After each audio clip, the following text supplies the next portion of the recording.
Halika ka dito. Ang gigigilang sa'yo. Hindi mo ayusin yan. Pinuksan mo na naman yung aircon. Kakapatay lang yan. Ang taas-taas ng kuryente. Naggigigil ako sa'yo. Patayin mo yan. Luna! Hindi ganyan ang basag. Ako naggigigil ako sa'yo. Kala mo, kung bumibili ng gamit dito ha. Baka yung pangka pinabasag. Hindi ko naman binabasag, ma, tumama lang. Sa'yo. Ay, nagdadabog ka pa. Halika dito. Ayan, puro kayo ligo. Ang taas ka ng tubig natin. Kala nyo kayo nagbabayad. Ang dami ko nang labahin pa.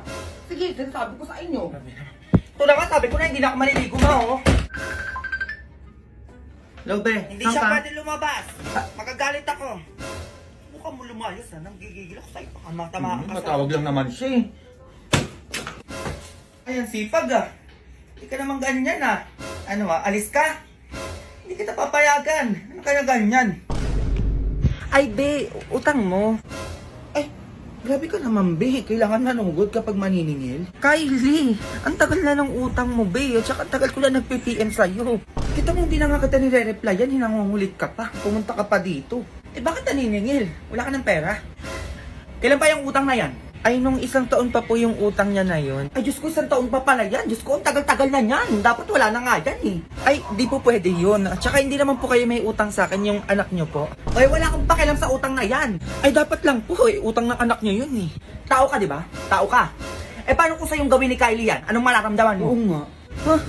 Inaniningil lang naman po ako. Oo nga, ayan nga yung punto dito. Eh kung pagbalik rin natin yung sitwasyon, ikaw tong si Kylie. Eh di kung ako po'y may utang, magbabayad po agad ako, hindi ko na po papatagalin ng isang taon. Diyos ko, ang tagal naman po ng ganun. Ay, ang yabang ha. Saka kung may utang man po ako, hindi po ako yung magmamatapang. Diyos ko, may utang ka na nga, magtatapang ka pa. Kaya nga, etong anak ko si Kylie, lagi ito natatamaan sa akin. Gusto mo pakita ko sa'yo? Ay, wag na po. Grabe naman ang tapang. Kayo na nga po yung may utang eh. Sige po, uwi na lang po ako. Ayan, umuwi ka sa inyo. Baka mapatulfi pa kita. Grabe naman ang ugali ng mga may utang dyan. Kung sila pa yung matapak for today's video. Nandiyan na yung tatay nyo, lasing. Magsi-ice cream, baka pagtipan tayo nun. Nandiyan na si Papa. Mat pala to, no? 2 times 2, 10. Kaya maghugas. Sipag nyo naman ata ngayon, ha? Manditrip ka na naman. Matulog ka na doon. Ayan yun, maayos kayo ha. Tulog na ata. Tulog na ma. Tulog na nga ma. O din dyan, ikaw na maghugas dito. Masa kanya pa pinauhugas, andyan na siya, hindi na pati nuloy. Aba di kayo titikil dalawa dyan. Tigisingin ko yung tatay mo. Maghugas ka na dyan. Ano ba yan? Ang dami na ito eh. Shot ko na pre. Magising na ulit. Pag ako yumaman talaga, ihiganti ako. Gugutom ako. Asan mama mo?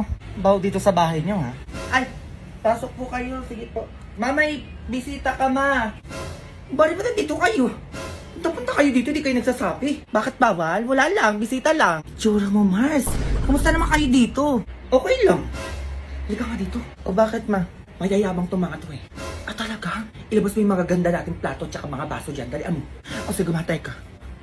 O ito ma. Hindi yan, ito. Baka sabihin ng mga yan, mahirap tayo dito.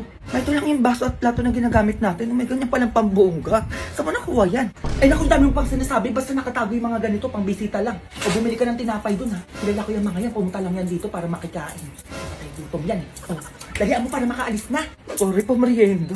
Sana lagi may bisita no, para lagi may merienda ma. Ay mga Mars, alam niyo ba yung anak ko with honors sa school? Kaya napabili ako ng iPhone 13 at saka ng iPad. Yung anak ko nga nasa ibang bansa, di ba? Nagpapadala ng 100k every month. Oh, saan kayo? Ang yayabang naman nito mga to. Naku, wala yan. Wala kayo sa akin. Nakabili pa ako ng 2 lupa. Eh kayo, nakabili ka nga ng lupa. Nakapunta ba kayo ng ibang bansa? Oh, ako nagtatravel lang kami ng anak ko. Ano kayo ngayon? Ay, Mars, sadya ka pala. Ikaw, Mars, anong meron ka dyan? Ako? Nanggigigil ako. Ito nga lang meron ako. Magsialis kayo dito kung magyayabang lang kayo sa harapan ko. Mars, namin yung sinasabi dyan. Yung utang nyo sa akin, yung bayaran. Magsilabas kayo. Ay, o ba't umalis yun, ma? Ito na yung pagkain, oh. Kainin mo lahat yan. Yun. Ma, bakit? Ma, hindi daw kami gagraduate, sabi ng teacher ko. Ano? Bakit daw? Hindi ko nga alam, may. Nagbi-meeting sila sa school ngayon, ma. Punta ka dun. Ay, hindi pwede yan, teka. A few moments later. Hindi po gagraduate ang mga anak nyo. Abay, bakit naman, ma'am? Eh, kumpleto naman sa modules at project yung anak ko. Kumpleto din yung module ng anak ko, ma'am. Ba't ganun? Kumpleto din yung anak ko, ma'am. Ba't din nyo papagraduatein? Oo nga, ma'am. Anong problema nyo? Eh, sino ba yung sumasagot ng mga module na to? Ako po yung sumasagot ng module ng anak ko. Ako din sa anak ko. Ako din ho. O si mga nanay, kayo yung sumasagot ng module. So kayo yung grade-gradean namin dito. So kayo yung dapat graduate, hindi yung anak nyo. Ay, ganun ba yun, ma? Opo, ganun po yun. Kung sino po yung sumasagot ng module, siya po yung gagraduate. Ang gigigilak sa'yo. O, puro ka kasi laro.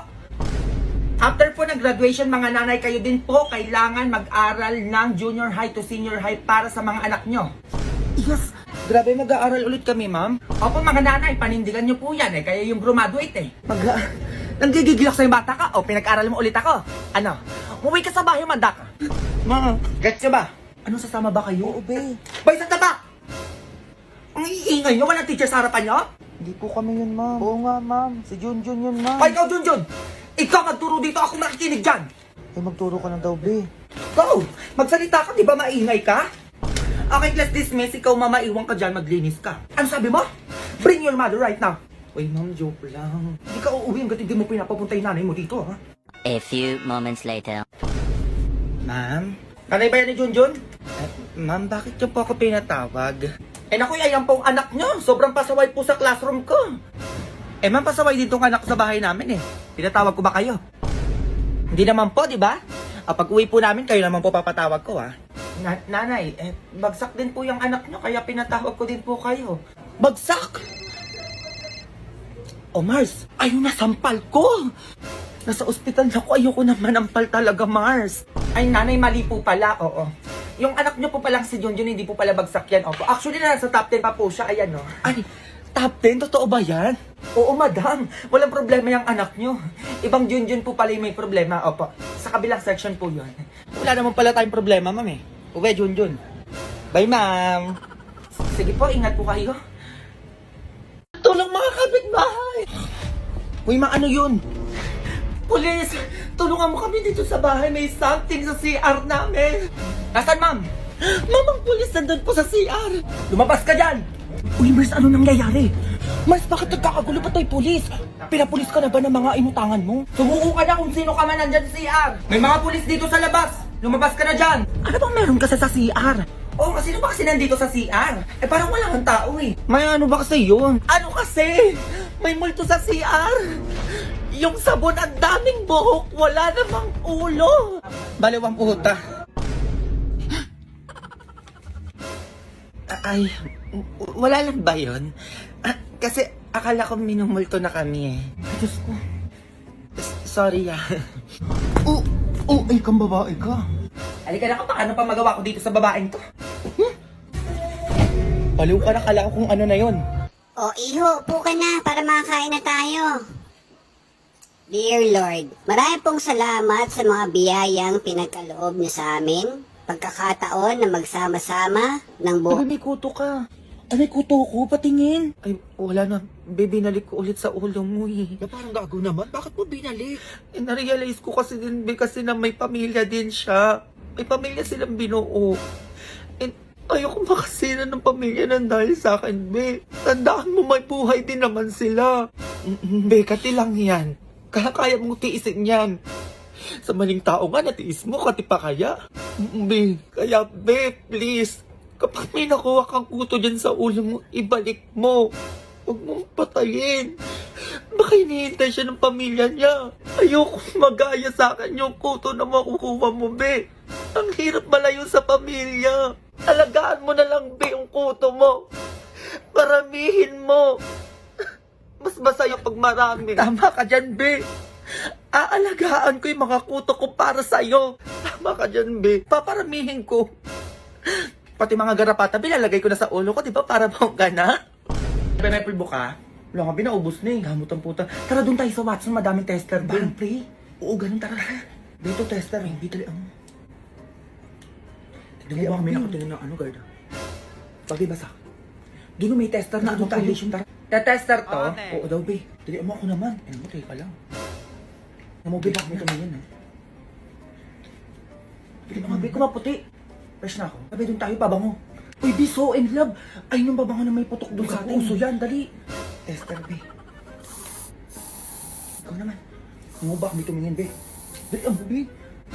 Tara. Uy, be, deodorant. Dali yan, be, para mawala yung putok natin. Tara.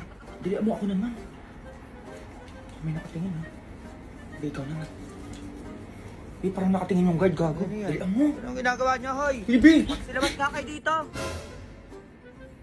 Ano na ito, ah? Sir, parang ang dami nyo ng mga ata nilagay, ah. Bibili ba kayo? Hindi po, eh. Guard! Palabasin nyo nga ito, tinaduran tester, oh! Uy, asa na yung ballpen ko, kakalapag ko lang dito. Open daw niya. Magdanakaw talaga. Hindi ka bibili lang Labas ano. niyo na, Grabe hoy. naman, ang dami nawawalan. Kanina naman yung ballpen ko, mamatay na sana. Hi, be, welcome.